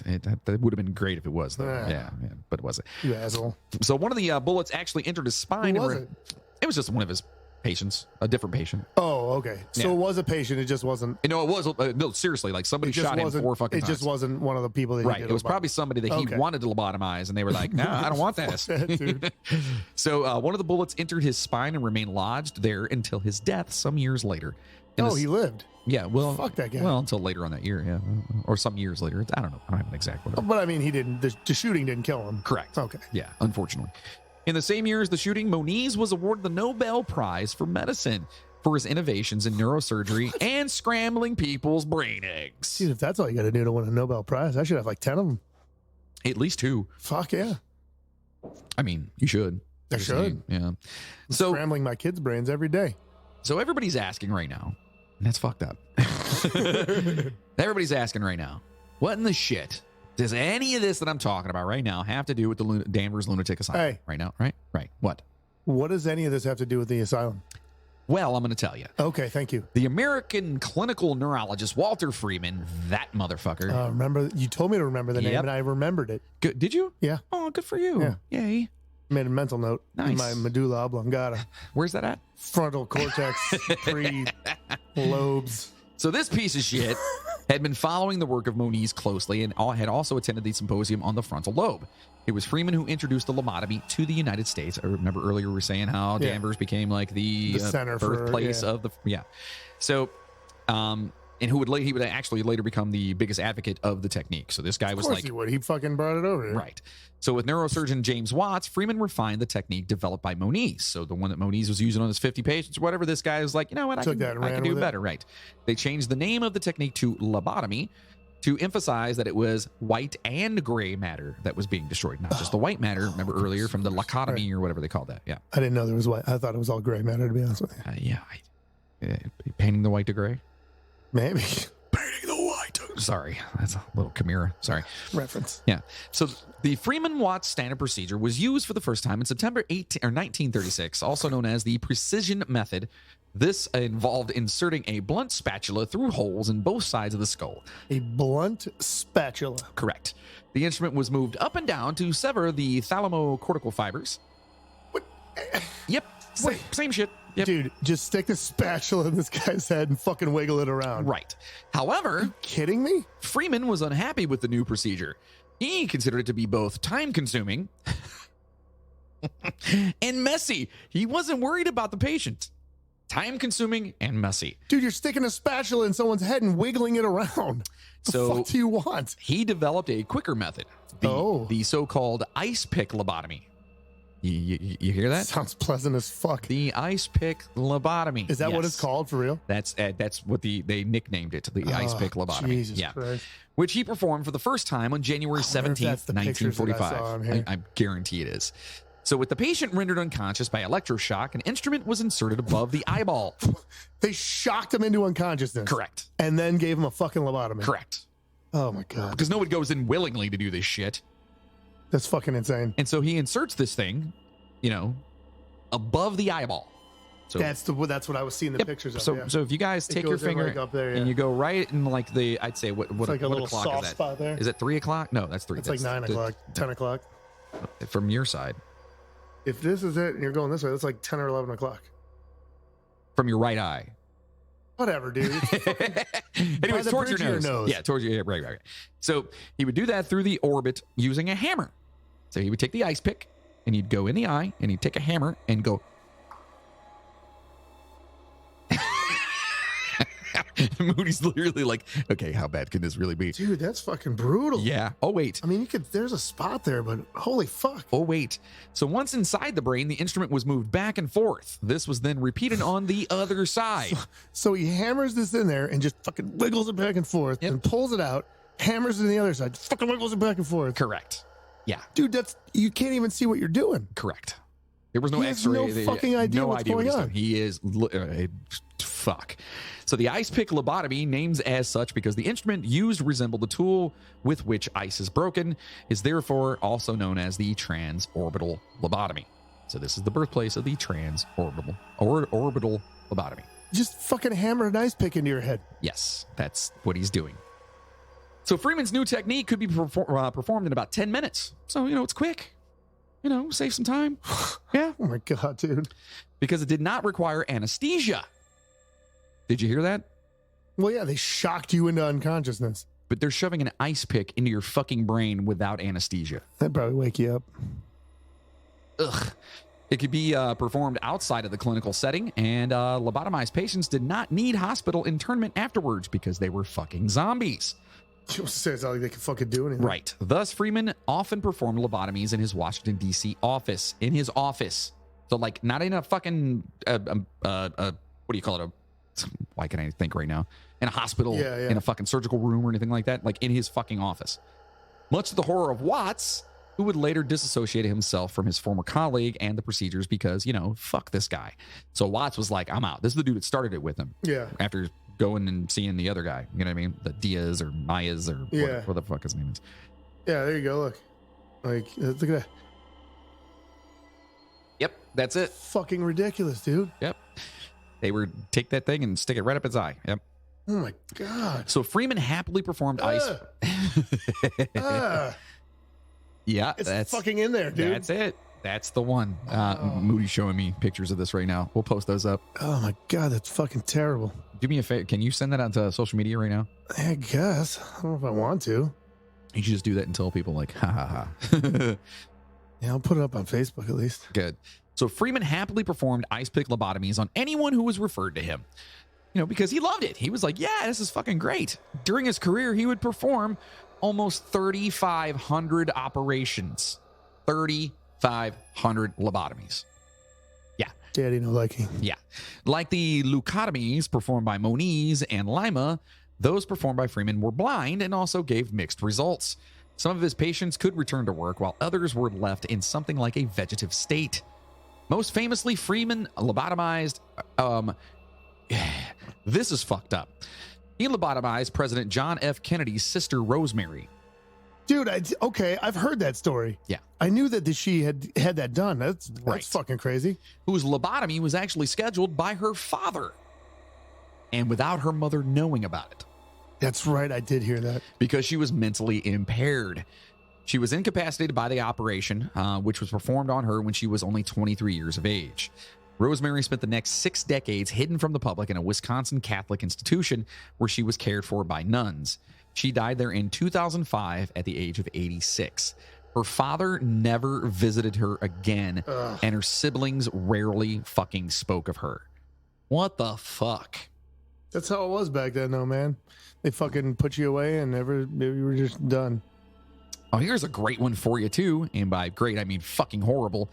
On December 16th, 1960, Freeman notoriously performed an ice pick lobotomy on a 12-year-old boy named Howard Dully at the behest of Dully's wicked fucking stepmother, who had grown tired of his defiant behavior. Howard went on to say, quote, "My stepmother hated me. I never understood why, but it was clear she'd do anything to get rid of me. If you saw me, you'd never know I'd had a lobotomy. The only thing you notice is that I'm very tall and weigh about 350 pounds, but I've always felt different, wondered if something's missing from my soul. I have no memory of the operation and never had the courage to ask my family about it. So I recently sat out on a journey to learn everything I could about lobotomy. It took me years to get my life together. Through it all, I've been haunted by questions. Did I do something to deserve this? Can I ever be normal? And most of all, why did my dad let this happen?" Ugh. What the fuck? Ugh. Dudley's mother had died when he was 5 years old, and his father subsequently remarried a cunt. Sorry, ladies out there, I know you don't like that word. Or maybe you do. I don't know. Who cares? This woman is one. She is a total see you next Tuesday. Anyway, her name was Lou.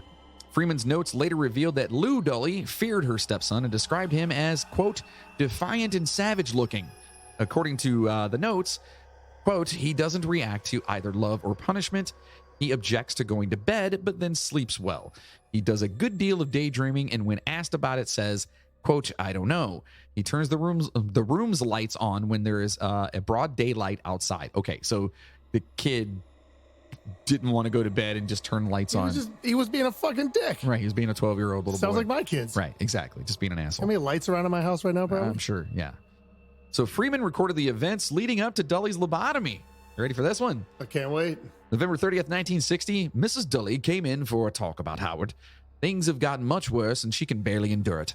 I explained to Mrs. Dully that the family should consider the possibility of changing Howard's personality by means of transorbital, damn it, I hate that word. That's awesome. Transorbital, fuck! Transorbital, there it is, lobotomy.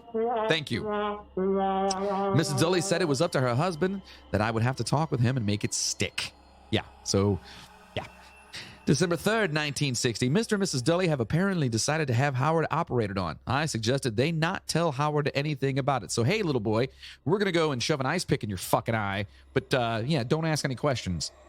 Following the operation, the notebook simply reads, I told Howard what I'd done to him, and he took it without a quiver.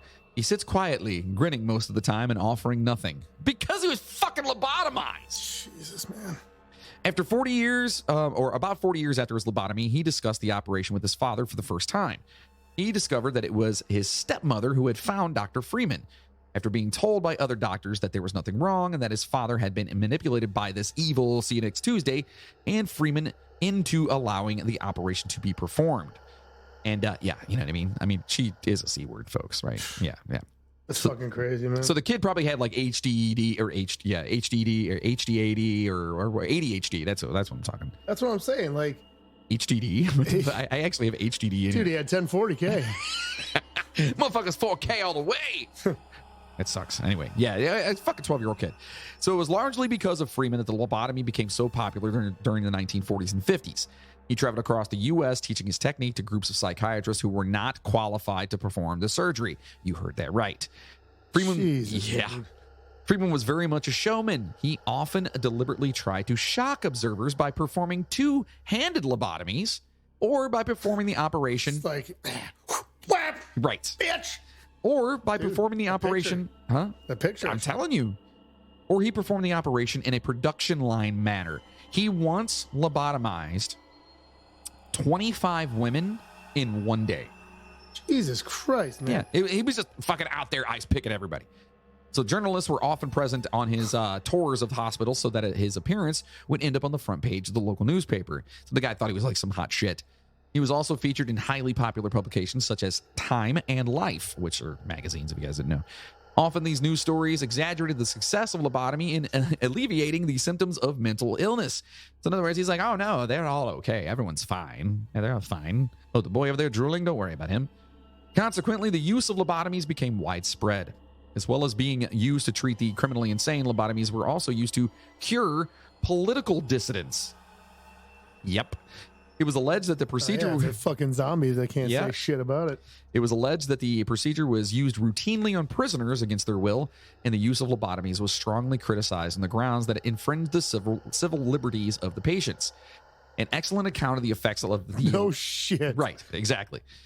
The accounts of lobotomy and the ethical implications of the use of the procedure can be found in Ken Kesey's book, One Flew Over the Cuckoo's Nest. Oh, great movie, too. Great movie. And of course, you guys know it was made into a film in 1975 and starred the number one Jack Nicholson. Jack Nicholson. Was that close? Yeah, it was not bad. Not bad. I'd have to hear a longer sentence. Where does he get those wonderful toys? It's not bad. Is it better? Not bad. Not bad. I'll work on it. It's pretty good. It's pretty good. The use of lobotomies began to decline in mid to late 1950s for several reasons. Firstly, although there had always been critics of the technique, opposition to its use became very fierce. Secondly, and most importantly, oh my God, I hate this word, phenothiazine-based neuroleptic drugs, antipsychotic drugs. Hey, thank you. Not bad. You cut it short. I get a half an applause. That's funny. Such as chlorpromazine became widely available. So now drugs are starting to come into play now. So you don't have to stick an ice pick in someone's fucking brain now. Yeah, and hammer it in there. Right. So these had much the same effect as psychosurgery gone wrong. Thus, the surgical method was quickly superseded by the chemical lobotomy. The chemical lobotomy. Yeah. I mean, that's what Jeffrey Dahmer did. Oh. Drilled holes and poured acid. Yeah. Man. Oh, what a fucking... Newsflash, it didn't work. No, it did not work. Yeah. So visitors to Danvers State Hospital in the early 1940s reported lobotomy patients wandering aimlessly through the halls of the hospital. The patients didn't complain because many of them just stared blankly at walls. Because they couldn't fucking do anything. Correct. Patients walked around in a drugged, hellish daze. No one would let them leave and held them against their will as well. So during the 60s... They can't do anything to fight back. Right. During the 60s... as a result of the increased emphasis on alternative methods of treatment, deinstitutionalization, and community-based mental health care, the inpatient population at Danvers started to decrease, as we talked about. So they were getting back to the basics. Correct. They were saying, fuck lobotomies. Correct. We got to figure this out. Right. Good for them. And on top of that, massive budget cuts in the 1960s played a very major role in the progressive closing of Danvers State Hospital. Well, yeah, dude, they couldn't afford any more hammers and ice picks. All the ice picks are gone. Look, you put in an order for ice picks, they don't show up. What are you going to do? Right. So the hospital began closing wards and facilities as early as 1969. By 1985, the majority of the original hospital wards were closed or abandoned. The administration block in the original Kirkbride building closed in 1989. Patients were moved to the Bonner Medical Building across the campus. The great shift in mental health treatment came with the invention of the pharmaceuticals that we talked about, the psychopharmaceuticals, the early hypnotics, though drugs like chloral hydrate, morphine, and opium had been in use for much of the late 19th and 20th centuries. The advent of modern antipsychotics such as you're good, dude. You're fucking dying. Chlorpromazine, which is Thorazine or whatever, revolutionized the care of the mentally ill.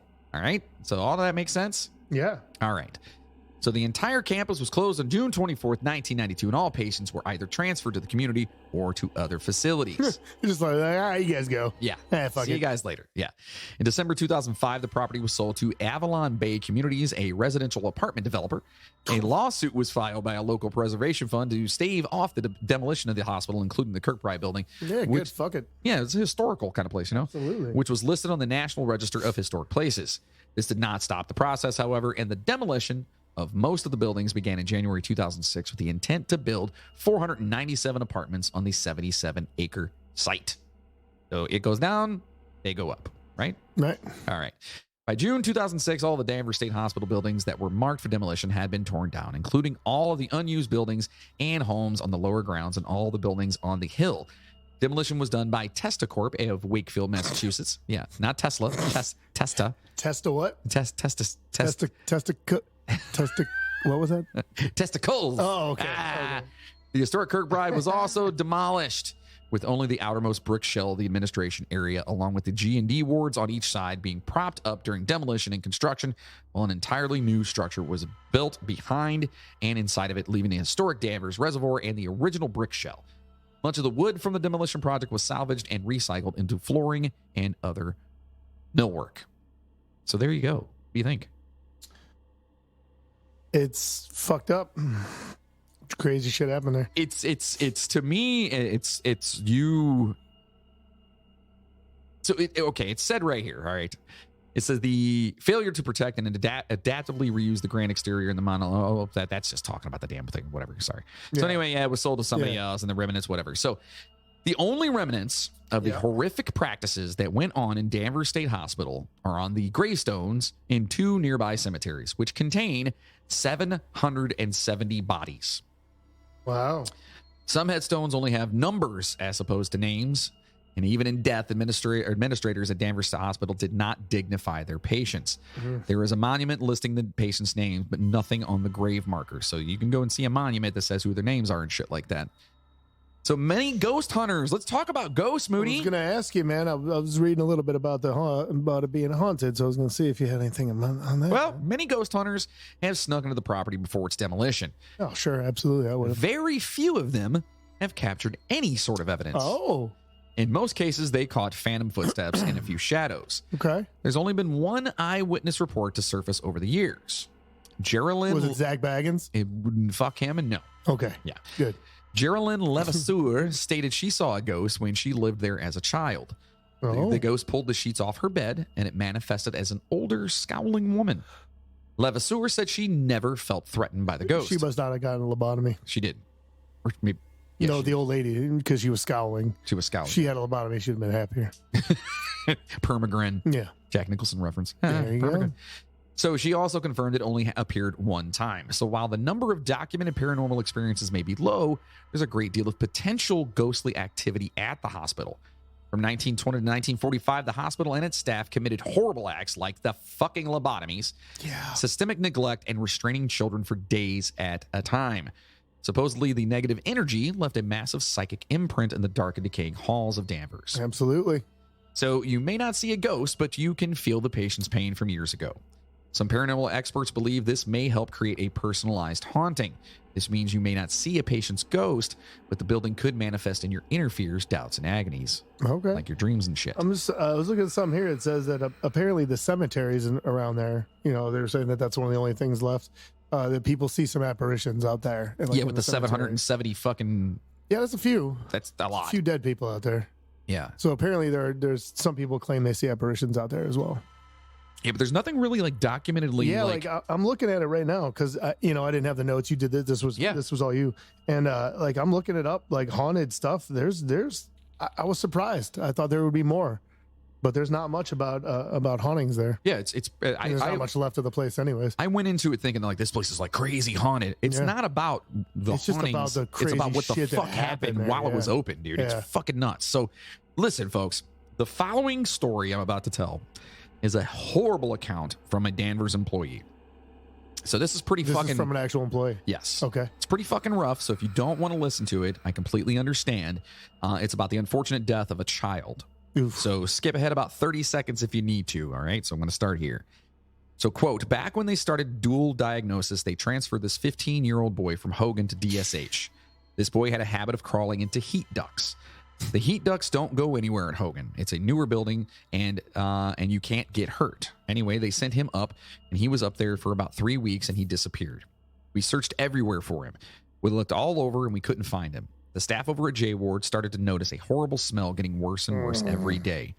Anyway, to make a long story short, he got inside the ductwork in J Annex. The ductwork in DSH goes right down to heating coils. He slid down, couldn't get up, got trapped, and died. His feet landed right on the coils and literally burnt off up to his shins. I was there and had to go over there and help cut him out of the wall. There must have been 25 people in that room that day. Medical examiner, clinicians, you name it, etc. I cut the wall, and Butch, the tinsmith, was there to cut the tin ductwork. When we cut through it all and opened it up, the kid was right there and looked almost frozen. The pathologist reached in to take him out, and his hands sunk into his chest like jello. The smell was disgusting. It was a nasty stench, and we all got sick. His death brought on a major state investigation. His parents were mad as hell, and rightfully so. We had bigwigs from Boston and the state police lab up there for weeks. It was just a horrible experience. I've seen a lot in my 24 years, and that was by far the worst. God damn, dude.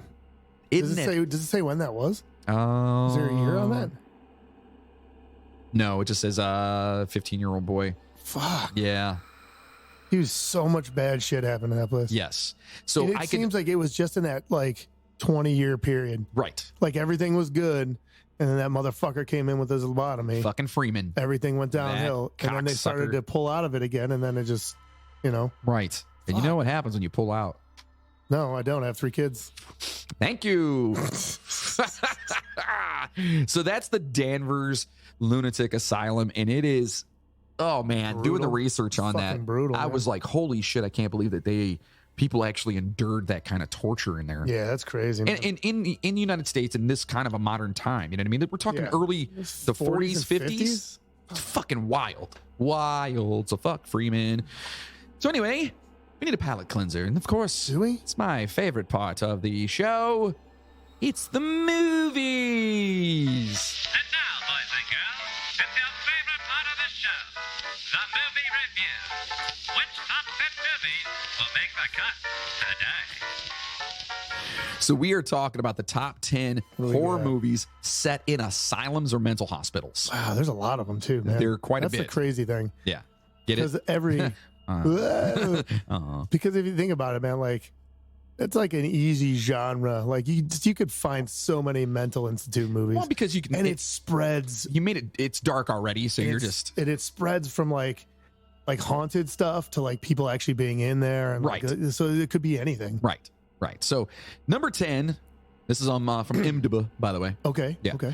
Number 10 is Bad Dreams from 1988. Not familiar. The lone survivor of a suicide cult wakes from a 13-year coma in a psychiatric ward, where other patients suddenly start dying under mysterious and gruesome circumstances. Ooh. Stars Jennifer Rubin, Bruce Abbott, Richard Lynch, and Dean Cameron. Okay. Nope. Never heard of it. Never heard of this one. Sounds kind of cool, though. Got a 5.7 rating. And check it out. Yeah, whatever. Gross $9.8 million. I don't know why it's an 88 movie. I don't know why I've never heard of that. All right, number 9, 1973's Don't Look in the Basement. I've seen this movie. Have you really? Yes. No way. I'm 99% positive I've seen this movie. Stars Bill McGee, Jesse Lee Fulton, Robert Dracup, and Harriet Warren. It's got a 5.1 stars. I paused specifically to see if we could hear you inhaling. He's got his inhaler right now. It says a young psychiatric nurse goes to work. Hold on, I got to start that over. A young psychiatric nurse goes to work at a lonesome asylum following a murder. There, she experiences varying degrees of torment from the patients. Okay. So that's Maybe that I one. haven't seen that. It sounds familiar, though. I feel like I've seen it. I don't know. Whatever. Go on. Yeah. Number 8, Dark Asylum. Wonder what that's about. 2001, a madman terrorizes a female psychologist when they are accidentally locked up in an abandoned asylum. Sounds fun. Accidentally, of course. I mean, that happens all the time. Dude, Judd Nelson's in this. Oh, okay. Fine. I'm in. Let's do it. Exactly. Fucking do it. 4.2 stars. And that's out of 849 votes. So, I don't know. I still don't understand the ratings on here. So you can actually go in there. If you go up to the top, you can rank them. You can set them to be ranked by stars. Oh, really? Yeah. Oh, cool. Yeah. I just typed in whatever and this So is it. I don't know what this ranking is, but you can rank. You can select it to be ranked by how many stars it has. Oh, that's cool. Maybe we'll start doing that. Yeah. Excuse me. So number 7 is let's see here. 1972's Asylum. Okay. So, I wonder what that one's about. yeah. In order to secure a job at a mental institution, a young psychiatrist must interview 4 patients inside the asylum. Barbara Parkins, Richard Todd, Sylvia Sims, and Peter Cushing. Peter Cushing's in this. Ow. Uh-oh. Sorry. You Go all ahead. Yeah, I yawned and it hurt really bad. Moody is still suffering from this fucking thing. Oh, Jesus. 6.5 stars. Fucking made my eyes water. You all right? Yeah, He's I'm crying. Number Good. 5. What was that one called? Sorry, go ahead. That was, no, I'm sorry, I skipped one. That was Asylum, which, by the way, this next one, number 6, is Asylum from 2008. Hey. 6 college students discovered their Ooh. dorm was once an insane asylum that conducted gruesome lobotomies on its teenage inmates Hey, there Yeah. we go. during the 1930s. This is Dude, 2008. that's perfect. Yeah. This is Sarah Romer, Jake Muxworthy, Mark Rolston, and Travis Van Winkle. Oh, Travis Van Winkle. Yeah, you know Travis Van Yeah, Winkle. Yeah, yeah. he was in that thing. Isn't that Vanilla Ice? It's- Oh, that's Rob. That's Rob. Van Winkle. Maybe that's his brother. Maybe. Yeah, it might be. Number 5. Chocolate Ice. Chocolate ice. Number 5 is Madhouse from 2004. It's a great Anthrax album. Is it? Song. Yeah. Album or The song? Madhouse. How's that go? I can't do it again. No. It says a young psychiatric intern. You guys you seeing a pattern with all these? Intern unearths secrets about the mental health facility in which he works. Of course he did. It's got Joshua Leonard, Jordan Ladd, Natasha Leone, and Lance Henriksen, our boy. Nice, yeah. I love Lines. Okay, I may have to watch that just because he's in it. Number 4, Grave Encounters 2 from 2012. I Let's. think I've seen the first one of those. Actually, Grave Really? Encounter. I think I've seen Grave Encounters. So it says a film student who is obsessed with the movie Grave Encounters Hey, all right. sets out with his friends to visit the psychiatric hospital depicted in the original film, starring Richard Harmon, Sean C. Phillips, Jenica Fulton, Jeffrey Bauer Chapman. Never I've seen Grave Encounters. 5.1 stars. Well, that's funny because number 3 is Grave Oh, Encounters. Jesus Christ. All right. From 2011, for their ghost hunting reality show, a production crew locks themselves inside an abandoned mental hospital that's supposedly haunted, and it might prove to be all too true. Starring Ben Wilkinson, Sean Rogerson, Ashley Grisco, and Merwin. I don't know any of these fucking people. No, of course not. Yeah. Why would you? Number 2. Is there any other movies are there any big movies in here? No. Because there have been some pretty famous, popular movies that were Yeah. No. telling you got to do it by stars. Yeah, man. I'll do that here in a second. The reason number 2 on this list is 1989's The Dead Pit. Okay. It's a renegade doctor who is shot dead and Sounds entombed fun. with his fiendish experiments in the basement of an abandoned wing of a Ooh. mental hospital. Ooh. Yeah, Jeremy Slate, Cheryl Lawson, Stephen Gregory Foster, and Danny Goschnauer. Okay. Okay. Yeah. But number 1 is Session 9 from 2001. Okay. I've heard of that one. Tensions rise within an asbestos cleaning crew as they work in an abandoned mental hospital with a horrific past that seems to be coming back. This movie was based on Danvers Lunatic Asylum. Oh, shit. Yes. All right. That's why I was like, oh, cool. So, all right. So if I click on list popularity, I believe number of votes, No, popularity. popularity. Let's click on popularity. I think that's what does it by stars. All right. Let's see. Yeah. See. Oh, it's a totally different one. No, because look, Only 5.7 stars. The one below it's 6. There's one that it's I know, by votes. No, it's not. I know there's one that you can do by stars. I thought it was popularity, but I guess not. Do it. IMDb rating. Oh, let's try that There one. you go. I'm sorry. We're totally Yeah, see, there you go. we're working this out, and No, it's got- it's not even the same damn movies. That's what I'm saying because there's so fucking many of them. This is how many stars they have. So it'll start with Dude, number 7 on this list, Nightmare on Elm Street 3: Dream Warriors. holy fuck! I can't believe I didn't even think of that. Yeah. That's my favorite one too. That's amazing. Hellbound, Hellraiser 2. Yeah, yeah. What the fuck? Oh, yeah. See, that's why you got to do it by that. We've been doing it all IMDb. wrong the whole Yeah. time. And this will give you like from the highest stars down. Okay, well, for now on, we'll do that. Yeah, yeah. You know, because we obviously we fucked up fucking. Well, there were the couple of the ones that I did from IMDb that I did that way, and I was like, and I have to say I haven't done the last 4 episodes, so I was like, I was gonna tell you, I'm like, dude, we got to do this for if we can get an IMDb list. Make sure we do it from like at least stars, so we can have like the most popular. Yeah, we'll start doing that. Yeah. That's good. I don't know. It's kind of funny the other way though, because we don't know what the fuck we're doing. Yeah, there's like no reason or rhyme for that. We're only on what is this episode Like how 91? the fuck is like, what was that? What was the top one on the other list? Which one? Session 9. Session 9. Like how would that be above fucking Nightmare on Elm Street 3? You know what I mean? Like, come on. Yeah, I don't know what the ranking was on that. So I don't know how they do that. It's so fucking weird. Anyway, passengers, we hope you enjoyed. Listen, we're fucking back first and foremost. Yeah. And I know there was a lot of information about the actual building and the things they did there, but the gruesome shit behind the Danvers Lunatic Asylum, the fact that this guy was like, this was something that was practiced all across the globe. Yeah. And this dude basically did all of them at that place. Yeah. Just sticking ice picks in people's eyeballs and just... There's some nice pictures on the website for you. Yes. So we threw them up on our Facebook page. For now, yeah. We'll put them up on whatever else. So get over there and check that shit out. It's fucking gross. The funny thing is, people are going to see those posts like now. And be like, and what the episode's not coming out until tomorrow. And they're going to be like, what the fuck is this? So that's fun. Yeah, they're going to be like, what the? Well, no, hopefully they know, because I mentioned it last week. I think a couple of them are tagged as Danvers, whatever, as well. So they'll at least get an idea of that it has to do with the episode. So yeah, we'll see what happens. Yeah. You know, so now listen, Moody's back. I am. All right. After all this fucking COVID bullshit, he's still feeling a little bit rough. Yeah. All I right. mean, there's still a chance I could die, but you're not going to die. Jesus. But listen, next week, you know what we're going to be talking about? What do we got next week? We're diving back into the true crime side. Really? And we're going to go into the case of the Doodler. Funny name, but he's a dick. Bad guy. Yeah. Bad guy. It's actually unsolved. I like this one because it's quote unquote unsolved. Right. But they have ideas, and recently some new shit just came out with it too. Pretty much like know who did it, I guess. Right, but they can't prove it. But they can't prove anything. Right, they have suspicions or whatever. Yeah, and so, if you guys don't know about the Doodler, there was a serial killer out in San Francisco back in the 70s. Yeah, that was killing gay men. And nobody would come forward. Right. Because nobody wanted to be outed as gay at the time. Right. Because it was considered, bad to be gay at that point in time. And so this guy would actually like draw pictures to like get them to. Right. He would like, hey, I'll draw a picture of you. He would like doodle pictures and then take it. It's a fucked up story, and it's still unsolved, quote unquote. So many like little variables too. Like what is it, like they attributed like 5 murders to him, but people are saying it could be like 17, 16. Like they're saying there's so many more. Crazy shit. So we're going to dive into that next week, and it's a pretty fucked up story, so make sure you guys are sticking around, tell your friends about it, and make sure to stop over to our official website, themidnighttrainpodcast.com. At our website, you can buy some super sweet merchandise. Super sweet.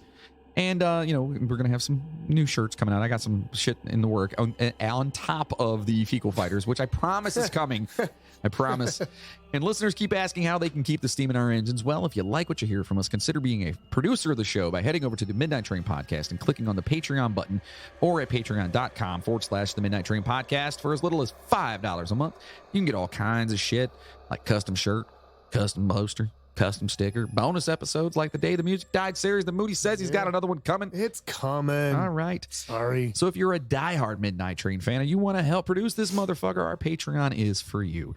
For those of you that would rather leave us a one-time donation, you can head on over to PayPal and use the email address, themidnighttrainpodcast@gmail.com. Also, you can easily like, subscribe, and rate us on your favorite podcast platform. And most importantly, share the Midnight Train to everyone. It takes only a couple of minutes, and word of mouth is how we're going to get more passengers on this train and continue to bring you weekly episodes, right? Absolutely. Right. We can't thank you all enough for all the love and support we have received. You guys have no clue how much we appreciate it, especially like, when we're not able to make it and we're like, we're sick, and everyone's like, dude, man, we hope you guys feel better. It's cool. Yeah, it was good. It was nice to see that. Right. So you motherfuckers really do keep this train moving. So thank you all so much for listening. And so this list keeps getting bigger and fucking bigger. I like to hear, man. There's going to be an entire episode dedicated to just our passengers. Fine. Hey, fuck it. So these are people that have signed up for on our website or our Patreon producers. All right. So a big fucking flipping motherfucking Midnight Train shout out to. Do I have a drum roll? Do I have my drum roll? Hold on. Come on, what are you new here? Hold on. There it is. To my beautiful wife, Grace, Jeff, no, not our Jeff, Cheon, BCLM Reinwald, Mac, Julia, John, Brandon, Pat, Janet, Barbara, Patricia, Lacey, Mikey, Ben, John, Nate, Tess, Heidi, Kaylin, Kevin, Samantha, Matt, Diana, Christopher, Jacqueline, Katie, Michaela, Ramsey, Tamar, the Sister Skeleton. Make sure you check out the Sister Skeleton podcast wherever you're listening to the podcast. They're doing Leprechauns, their new episode. I actually started listening to it today. Actually. Did you? Yeah, and apparently they're really pissed off about the cold weather and shit up there because they don't like leprechauns. No, not the leprechauns. Them. The leprechauns are pissed off? The girls, they don't like that. The sisters. They're from fucking Jersey. They're like, one day it's like windy as fuck, and their accent just cracks me up. Yeah, welcome to fucking Ohio. It's the same thing. Yeah, no, it sucks. 30 degrees one day, 90 the next. But I guess Jesse had a COVID scare at work. Oh. Yeah, so you guys get over there and check them out. Yeah. I don't know if you knew. You had a pretty serious COVID scare. Me? Yeah. It wasn't that bad. Yeah. Get over there and check them out and tell them that we sent us, all right? Or we sent us? That we sent you. I've had a couple beers. I've had a couple beers. Couple. Anyway, also thank you to Riley, Logan, Reagan, Charlie, Alyssa, Sydney, Ava, Diane, Alina, Stephanie, Julie, Laura, Cynthia, Kirsten, Dawn, Nicola, Caitlin, Chanel, Alex, Emily Ann, Son of Vasco, Alicia, Frandipai, Danny, Rex, Sadie, Remy, Melissa, Stormy, Eva, Melissa, that's another Melissa, Wayne, Victoria, Hager, Sean, Benson, Colin, Todd, David Vallow, Juan, Belen, Ken and Brad at Voodoo Vodka, which, by the way, they have green topped ones. Dude, those are awesome. Yeah. The St. Patrick's Day For ones. St. Patrick's Day. You got the little shamrock on top. Yeah. Sweet. Yeah, they're pretty cool. Stripper Kevin, Davey, our Mexican Vato, and a very fucking... Davey! Hola, Davey! Hey! A special thank you to our superhero Patreon producers, Tommy Fenderbosch, Chad Flint, Cheryl Pierce, Chris McLeod, Justin Kowalczyk, Rob Webb from the Funbox Podcast. Please make sure you check out the Funbox Podcast. I promise we're going to do something. Yeah. Well, once one of us isn't dying or something like that. Yeah, let's get past this bullshit. Also to Christina Skelton, Maria Gibbs, Jessica Bartolome, Oliver Gimmel, both of them, which would be Chainsaw and Jigsaw. Oh, good for you. I have no doubt. Wait, I got this one. What the fuck? There you go. Craig Spurlock, Rick Resler, Courtney Batchelor, Katie Brabenick, and Bill Birch. You want your name mentioned on the show, just sign up. People are awesome. They are awesome. They're fucking fantastic. Damn. All you got to do is sign up as a member on our website. It's easy. Just go up there and just click sign Money up. goes right back into the show to help us. And like we got the Audible now, so I can research more. Yeah. Which is good. Yeah, that's working. I almost just shut off the fucking machine, dude. Yeah, let's not do that. Right in the middle. He's new. Yeah. So yeah, every single cent that anybody donates, or that you guys, we want to put as much content as possible out there for you. Everything goes back into the show, whether it's 100%. for promotion or if it's for whatever it is, because we're just trying to build this motherfucker. Giving us opportunity to do more research, better research. Correct. Take the time and actually get into it. Because we don't want to just give you a fucking reading of Wikipedia or something stupid like that. Yeah. So we're like trying to get into it. So you're not getting nothing for something. Right. And we love you guys. You guys are fucking awesome. Yeah, it's great, man. So in the meantime, listen, stay safe out there, passengers. Yeah, don't get COVID. Don't try not to get COVID. It's not great. Although Texas and Mississippi and a few other states have actually pulled their masks. Like, everything. No. Ohio's on its way. I just saw that. They're starting to scale everything back. Yeah, what is it? 50 cases per 100,000? Yeah. Yeah. As long as we get below that, we can take it off. Yeah. Please. Tired of wearing that fucking mask. Yeah, it sucks. Anyway, we love you, motherfuckers, and we're back. So guess what? Choo-choo, motherfuckers! Now go home and get your fucking shine box.